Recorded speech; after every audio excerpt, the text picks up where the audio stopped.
G'day, this is Chris Savage from RL Ministries in Australia, welcoming you to this session of Faith Foundations.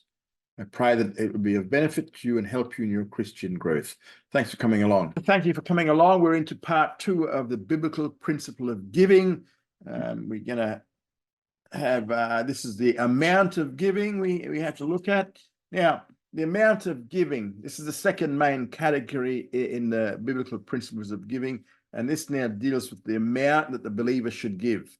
This topic, we're going to divide it up into 3 sections. First, the Old Testament principle, and then the New Testament principle, and then the distinction between the 2 principles. Old Testament principle is the tithe. The tithes, so the first of them is the tithes, and this is the tithe of the Mosaic law. And we're going to also look at storehouse giving or storehouse tithing. And then third, we're going to use those scriptures which are used to teach tithing. Now, the Old Testament principle was based upon the tithe, and the tithe was based upon the Mosaic law, but it has nothing to do with the New Testament believer. New Testament believers should not be giving on the basis of the tithe and the basis of the Mosaic law. 3 tithes of the Mosaic law. We see 3 tithes. The first, and this is the first division we're going to look at here of the Old Testament principle, is that the Mosaic law did not require only 1 tithe, but it had 3 distinct tithes. First of all, we had the first tithe was that 10% must be given to the Levites, which was the ministerial priestly tribe of Levi, and that was in order to maintain the temple worship. Now, this tithe is mentioned in 2 passages in the Mosaic law. First passage is Numbers 18, verse 21 to 24. Second passage is, which speaks to the same thing, is Deuteronomy chapter 14, verse 27. Yeah, Numbers 18, 21 to 24. We'll just read it here. And unto the children of Levi, behold, I have given all the tithe in Israel for an inheritance, in return for their service which they serve, even the service of the tent of meeting. And henceforth the children of Israel shall not come nigh the tent of meeting, lest they bear sin and die. But the Levites shall do the service of the tent of meeting, and they shall bear their iniquity. It shall be a statute forever throughout your generations, and among the children of Israel they shall have no inheritance. For the tithe of the children of Israel, which they offer as a heave offering unto Jehovah, I have given to the Levites for an inheritance. Therefore I have said unto them, among the children of Israel, they shall have no inheritance. So that's Numbers 18, 21 to 24. And then Deuteronomy 14, 27 says, the Levite that is within your gates, you shall not forsake him, for he has no portion nor inheritance with you. Therefore, he has to receive the tithe. So the first of these 3 tithes was to be given to the tribe of Levi, and it was given to them for several reasons. The Levites were to receive no portion in the promised land. So no territory was allotted to the Levites. They didn't have any land given to them. If one looks at the Bible or at a Bible map, that outlines the areas of the promised land where the tribe settled, one would not see a single portion of territory given to the tribe of Levi. The tribe of Levi had a different function. They were the priestly tribe and were responsible for maintaining the scriptures by making new copies as the old ones wore out. It was their responsibility. They were also responsible for teaching the content of scripture to the other 11 tribes of Israel. And they were responsible also for taking care of the temple and the sacrifices. So rather than them receiving their own territory, every tribe was simply told to set aside cities called Levitical cities within their tribal district. Now, the members of the tribe of Levi would live in these cities, and they would fulfill their function based from these cities. Now, although there were Levitical cities, the Levites actually had no land of their own by which income could be produced. The tithe was their only means of sustenance, because they were to spend their full time in the work of the Lord, They were not to be concerned with having to earn a living, because all they had, all their responsibility was to do the things for the Lord, to teach the rest of the tribes, to make new copies, and to serve in the temple. So their work for the Lord was their living. So the other tribes were then responsible for supporting the priestly tribe by means of this first tithe. Now, the second tithe was that 10% of the remaining 90% must now be donated in order to maintain the festivals and sacrifices of the Lord. So the second tithe is mentioned twice in the book of Deuteronomy. First place is Deuteronomy chapter 12, verses 5 to 7 and 10 to 19. Verses 5 to 7 state this: "But unto the place which Jehovah your God shall choose out of all your tribes to put his name there, even unto his habitation shall you seek, and thither you shall come. And thither you shall bring your burnt offerings and your sacrifices and your tithes, and the heave offerings of your hand, and your vows, and your freewill offerings, and the firstlings of your herd and of your flock. And there you shall eat before Jehovah, and you shall rejoice in all that you put your hand unto, you and your households, wherein Jehovah your God has blessed you." And then it goes on in verses 10 to 19. "But when you go over the Jordan and dwell in the land which Jehovah your God causes you to inherit, and he gives you rest from all your enemies round about, so that you dwell in safety, then it shall come to pass that to the place which Jehovah your God shall choose to cause his name to dwell there, there you shall bring all that I command you, your burnt offerings, your sacrifices, your tithes, and the heave offering of your hand, and all your choice vows which you vow unto Jehovah. You shall rejoice before Jehovah your God, yes, and your sons and your daughters and your men servants and your maid servants, and the Levite that is within your gates. For as much as he has no portion nor inheritance with you, take heed to yourself that you offer not your burnt offerings in every place that you see, but in the place which Jehovah shall choose in one of your tribes, there you shall offer your burnt offerings, and there you shall do all that I command you.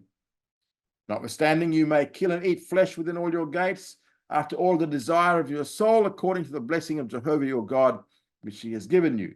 The unclean and the clean you may eat thereof, as of the gazelle, the hart. Only you shall not eat the blood, you shall pour it out upon the earth as water. You may not eat within your gates the tithe of your grain, or of your new wine, or of your oil, or the firstlings of your herd or flock, nor any of your vows which you vow, nor your freewill offerings for the heave offering of your hand." He then goes on in verse 18, "But you shall eat them before Jehovah your God in the place which Jehovah your God shall choose, you and your son and your daughter and your manservant, your maidservant, and Levite that is within your gates, and you shall rejoice before Jehovah your God in all that you put your hand to. Take heed to yourself that you forsake not the Levite as long as you live in your land." So in this passage, we're told that this tithe was to be put in the place that God would choose. Eventually, that place became Jerusalem. While they were not allowed to partake of the first tithe, which was given totally to the Levites, they were now able to eat of the second tithe, but with this tithe, they were also to remember the Levites, verse 18. So the first tithe came totally to the Levites. The second tithe was brought during the festivals of Passover, Pentecost, or Feast of Weeks, or Shavuot, and Tabernacles. So they're the three: Passover, Pentecost, and Tabernacles. And they were free, people were free to partake of the second tithe, but even of the second tithe, they were to share with the Levites who lived within their tribal territory. Second passage which teaches the second tithe is Deuteronomy 14, 22 to 26. "You shall surely tithe all the increase of your seed, that which comes forth from the field year by year. And you shall eat before Jehovah your God in the place which he shall choose to cause his name to dwell there, the tithe of your grain, of your new wine, and of your oil, and the firstlings of your herd and of your flock, that you may learn to fear Jehovah your God always. If the way be too long for you, so that you're not able to carry it because the place is too far from you, which Jehovah your God shall choose to set his name there, when Jehovah your God shall bless you, then shall you turn it into money, bind up the money in your hand, and shall go unto the place which Jehovah your God shall choose. And you shall bestow the money for whatsoever your soul desires, for oxen, for sheep, or for wine, or for strong drink, or for whatsoever your soul asks of you, and you shall eat there before Jehovah your God, and you shall rejoice, you and your household. Now, what's he saying here? So this passage also speaks of the second tithe, and it points out four things. First of all, it was to be partaken of in the place chosen by God. Again, that eventually became Jerusalem. Second, they may eat of this tithe, whereas they could not eat of the first tithe. They could eat of this second one only during the feast of Israel, but not at home. Third, if they lived too far to bring the produce with them, they could turn it into money, bring the money instead. And fourth, once they were in Jerusalem, they could use that money to purchase whatever they desired to celebrate the feast, such as flour, wine, and other things, in order to rejoice before the Lord. So this was a second tithe. 10% of the remaining 90% was to be used to maintain the feasts of the Lord. The third tithe was that 10% must be collected every third year for the poor, according to Deuteronomy 14, verses 28 to 29. At the end of every 3 years, you shall bring forth all the tithe of your increase in the same year, and shall lay it up within your gates. And the Levite, because he has no portion nor inheritance with you, and the sojourner, and the fatherless, and the widow that are within your gates, shall come and shall eat and be satisfied, that Jehovah your God may bless you in all the work of your hand, which you do. So this third tithe was every third year, when 10% was now taken out for the poor.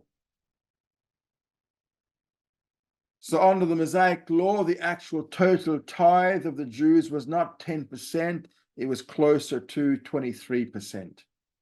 Today, if one gives on the basis of the Old Testament tithe, then he should give 23%, not just 10. But the Mosaic law is no longer in effect, so none of these tithes are applicable for the church saint today. Then we come to the second division of the Old Testament principle, is the concept of storehouse giving. Storehouse tithing. Storehouse tithing, and that is taught in some churches today. The storehouse tithing principle is this: everything the church member gives must be given to his local church, which in turn stores it up in the church treasury, bank account. The church then becomes the sole distributor of what has been given. And the basis by which storehouse tithing is taught is Malachi chapter 3, verses 8 to 10. Malachi 3, 8 to 10. Malachi 3, 8 to 10 says this: will a man rob God? Yet you rob me. But you say, wherein have we robbed you? In tithes and offerings.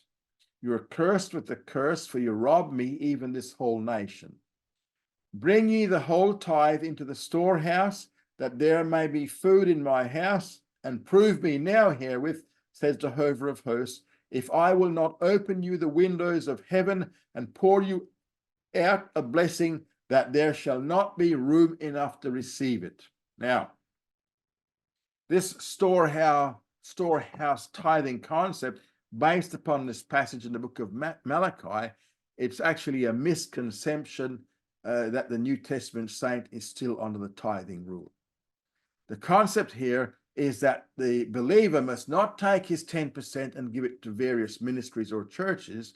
Rather, what some churches teach is that he must take the entire amount and give all of it to the local church. All of it must be stored in that church's treasury. The church treasury then becomes a storehouse. The local church is then the sole distributor of how these funds are dispersed. Now, is this really what Malachi is teaching? Well, obviously the answer is no. That's not what he's teaching at all. The basis for what Malachi says is the Mosaic law. At the time when Malachi prophesied, Israel was under the law, and as such, they had to bring their tithes into the storehouse. Now, however, believers today are not under the law, but they're under grace. Malachi's admonitions are not based upon the principles of grace giving, they're based upon the principles of Mosaic law. Furthermore, in this context, the storehouse is a Jewish temple in Jerusalem. It's not a local church. The storehouse was for the purpose of sustaining the priests, not for distribution to various ministries. In the first part of this division of the three tithes, remember, it was shown that one of the tithes was meant for the priesthood and it was to be stored in the temple compound. The storehouse spoken of by Malachi is a Jewish temple. It's not the local church. The storehouse was for the sustenance of the priests, and it was not a storage for distribution as is being used today. So this passage in Malachi, it has no application for the church today. It is not speaking of the church nor the responsibilities of the church. Now, what are some of the scriptures that are used to teach tithing? Now, these are the scriptures which are used by some to enforce tithing as a command for church saints. We're going to look at it in two parts. We're going to look at, first of all, the New Testament scriptures, and secondly, the Old Testament scriptures.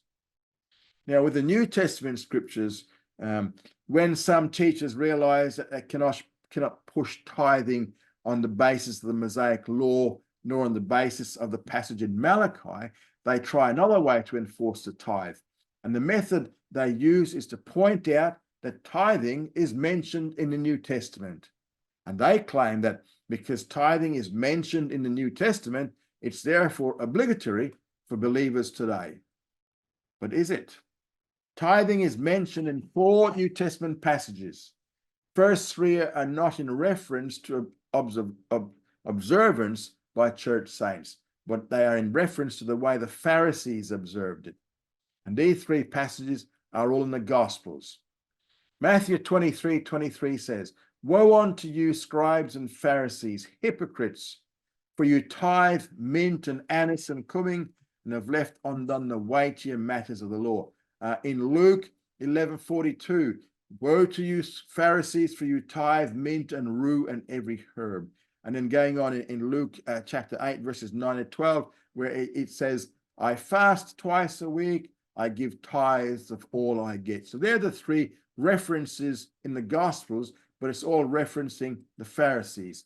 So if one looks at these 3 Gospel references, one will notice that while tithing is mentioned, it's not in reference to the practice of a New Testament believer.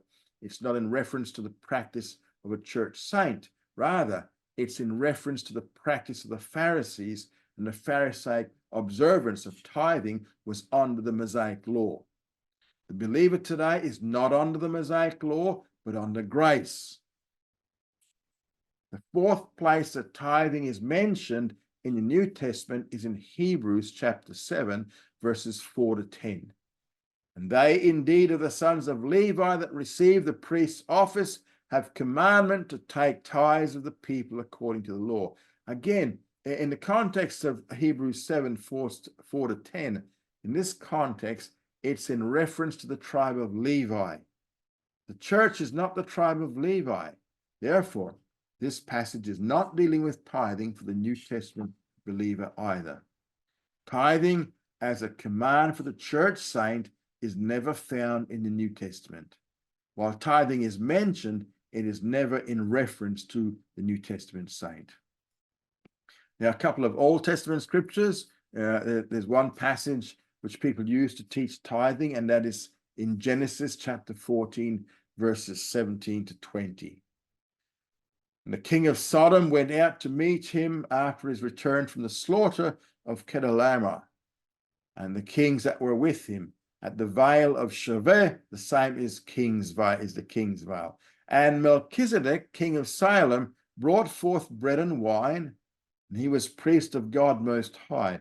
And he blessed him and said, Blessed be Abraham of God Most High, possessor of heaven and earth, and blessed be God Most High, who has delivered your enemies into your hands. And he gave him a tenth of all. So there's the tithe. It's on this last phrase of verse 20, and he gave him a tenth of all, that people base their case for tithing in the New Testament. It points out that Abraham paid a tithe. It was a tenth of all. That's all that he had there, to Melchizedek. Now, as Abraham's act preceded the law, it was before the Mosaic law was given, they claim that this shows that tithing is not limited to people under the law, but it is also commanded of others. Is that really what Genesis 14:17-20 teaches? Is the case of Abraham a valid example to use to teach the mandatory tithe concept today? Now, contextually, Genesis 14:17-20 states 5 things. First of all, it was based upon Abraham's free will. Abraham was not commanded to give a tenth to Melchizedek. It was based purely upon Abraham's free will. Secondly, Abraham did not give it to a church treasury or to a temple storehouse. He gave it to one individual, and that person was Melchizedek. The third thing is that he paid this tithe at the age of 80. There's no record of his paying a tithe before this, nor is there any record of his doing it afterwards either. Rather, this was a one-time situation. This was not a continuous and not repeated. Fourth thing to notice here is that Abraham did not give a tenth of his wealth or of his income. What he gave was he gave a tenth of the spoils of war, which he had captured in the battle against the 5 kings. So if people use this passage to teach tithing, they should teach that one must first go to war, get the spoils of war, and then give 10% out of that. And the fifth thing here in this passage, Genesis 14:17-20, is that this passage does not provide a basis for teaching tithing for the church saint. So, insofar as the amount of tithing for the believer is concerned, the Old Testament principle was the tithe, but in no case is it applicable to the New Testament believer. Now, I finished the lesson here because the entire next lesson has to do with the New Testament concept of giving. So this is your lot for tonight. Thank you for coming along. Study hard and grow strong.